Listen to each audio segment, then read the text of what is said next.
মদিনার শহরে একজন বৃদ্ধা মহিলা বসবাস করতেন। তিনি ছিলেন বেশ কট্টরপন্থী, ইসলামকে মানতেন না, বরং যেখানেই সুযোগ পেতেন মহানবী সাল্লাল্লাহু আলাইহি ওয়াসাল্লামের বিরুদ্ধে কথা বলতেন, মানুষকে কটূক্তি করতেন।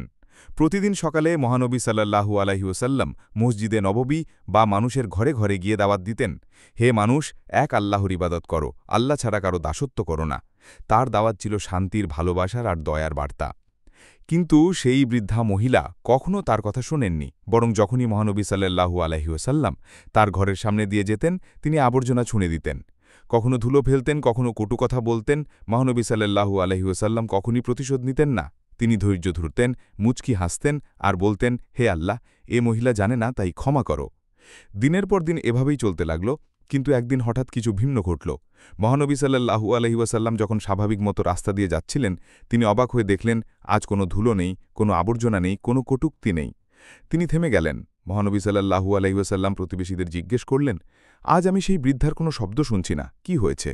মানুষজন বলল, হে মোহাম্মদ সাল্লাল্লাহু আলাইহি ওয়াসাল্লাম, সেই মহিলা গুরুতর অসুস্থ হয়ে পড়েছেন, কয়েকদিন ধরে বিছানা ছেড়ে উঠতে পারছেন না।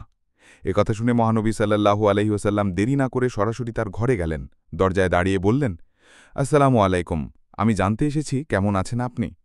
বৃদ্ধা হতভাগ হয়ে গেলেন। জীবনে যে মানুষটিকে তিনি সবচেয়ে বেশি কষ্ট দিয়েছেন, সেই আজ তার খোঁজ নিতে এসেছে। চোখে পানি চলে এলো। তিনি বললেন, হে মোহাম্মদ সাল্লাল্লাহু আলাইহি ওয়াসাল্লাম, আমি তো তোমাকে প্রতিদিন কষ্ট দিয়েছি, আর তুমি এসেছো আমার খবর নিতে, কেন? মহানবী সাল্লাল্লাহু আলাইহি ওয়াসাল্লাম শান্ত কণ্ঠে উত্তর দিলেন, তুমি অসুস্থ, তাই আমি এসেছি। মুসলমানের শিক্ষা হল অসুস্থকে দেখতে যাওয়া, প্রতিবেশীর খোঁজ খবর রাখা। এই কোমল চরিত্র দেখে বৃদ্ধার অন্তর গলে গেল। তিনি কাঁদতে কাঁদতে বললেন, তুমি নিশ্চয়ই সত্য নবী, এ ধরনের চরিত্র কোনো মানুষের হতে পারে না। আমি সাক্ষ্য দিচ্ছি, আল্লাহ ছাড়া আর কোনো উপাস্য নেই, আর তুমি তার রসূল। অবশেষে তিনি ইসলাম গ্রহণ করলেন।